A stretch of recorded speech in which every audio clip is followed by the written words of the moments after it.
I guess I could start with a demo if we're doing demos.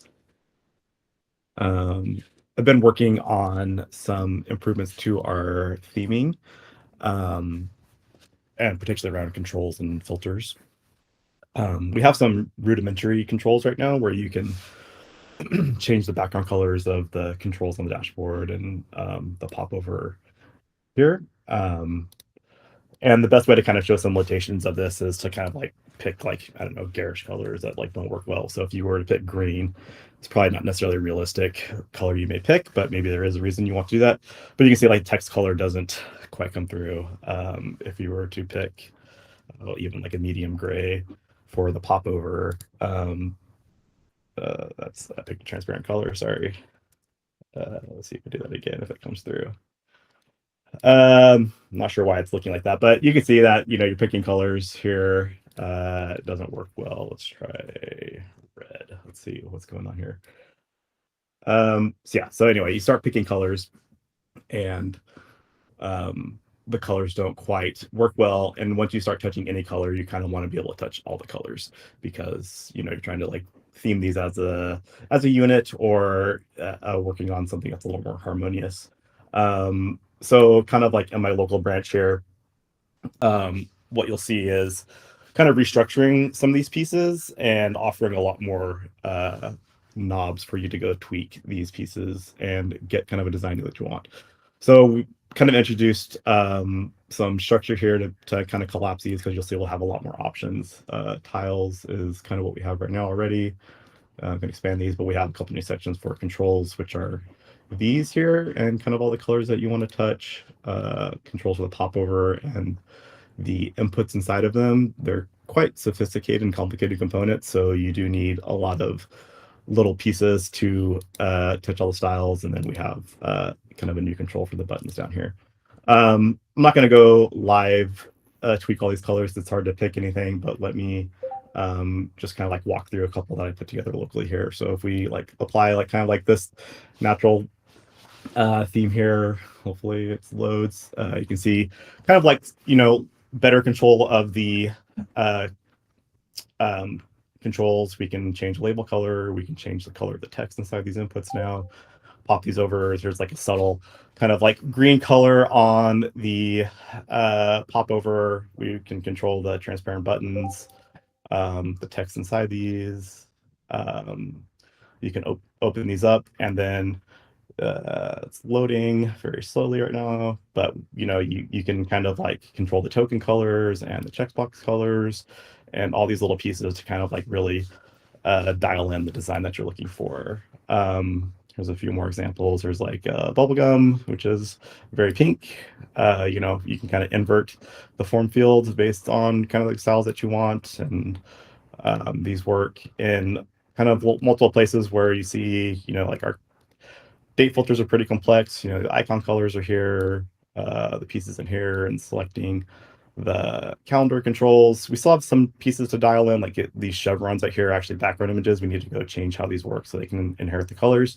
But overall, you have a lot more control. And here's like another one that's just like, again, trying just like really intense colors so you can kind of see all the pieces that you can style. So we have placeholder colors, we have label colors, input text colors, background colors. You can pop these open. This is like really green just to like flip the inverse, and button colors. And again, all these little pieces inside, there's just lots of control. So there's like gradients on these, and these checkboxes are style different. So um, kind of opening up just a lot of nice options for people that want to style these quite complicated pieces. So yeah, this should be hopefully shipping soon. I'm kind of need to wrap up this PR, get it reviewed, and potentially refactor a little bit of the CSS because it's pretty complicated to dial all these pieces in. But making some good progress, and yeah, it's exciting. And I think people and customers will hopefully appreciate that they can style their controls how they want. It's huge. Yeah, 1000%. So cool. I did have a question for you though, Jared. Yes. Uh, what is the lift to where it says default to actually Mhm. show the default value? I mean, right now we're manually setting those values in the code. Like we're just like we have like a little placeholder thing, and we could potentially put the default values in there.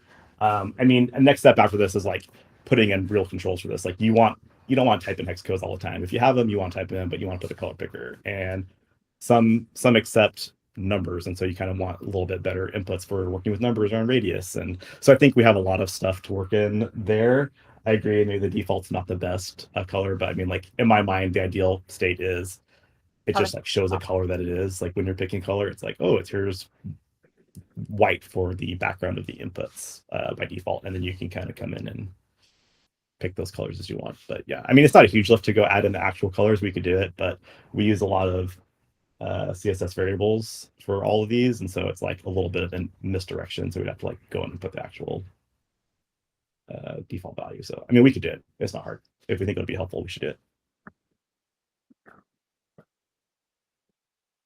Super cool. The other piece, I saw somebody giving some feedback about like, oh, being able to basically set one theme with a light and a dark mode.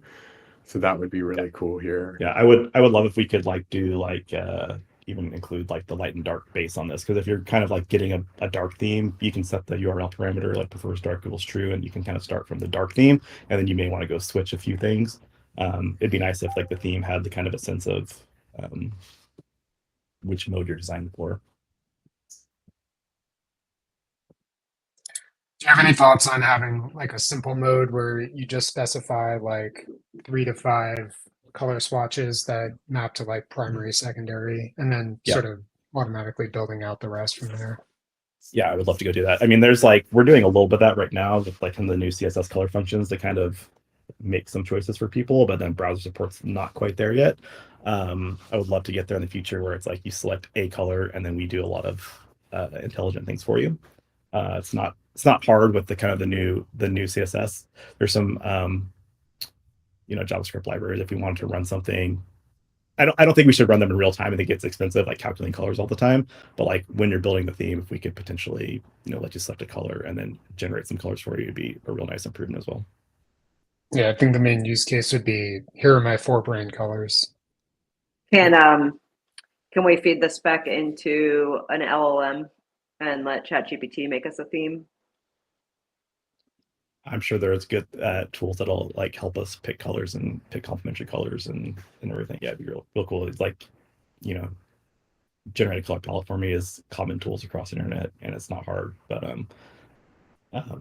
some of the other like CSS color functions that like allow like consistent images or color gradients across multiple things, it's really easy to go in and just pick a few different colors. So I mean, yes, we can get fancier. So your answer is we don't need AI. There's actual tools that solve this. Yeah, I mean, it's not rocket science here. Like you select a gray color and you generally want a few tints and shades of it, and then like you can just change the lightness channel a little bit and you get all the things that you want. And so like you pick your text color and we'll generate a couple variants for you, so you can have like the text hierarchy and contrast hierarchy that we use throughout the UI. So it shouldn't be too hard. The other thing that I wonder about is like potentially shipping with some like base themes that we've designed that like might be good jumping off points or something along those lines. Yeah, Sarah and I were talking about this. Is like we have a lot of knobs you can go twist, but it's like if we just give you a starting point of like here's some nice looking ones, then you can go in and change the 3 that you want to go adjust would be pretty awesome. Yeah, and I do want to shout out Sarah. She's been helping me quite a bit on this, trim all this stuff. So I've been really appreciative of her feedback.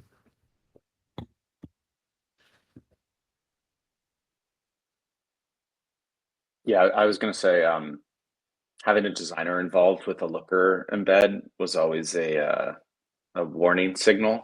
And I feel like we've actually inflected to the other side where having a designer show up is now a positive signal for us. So that's a very good thing.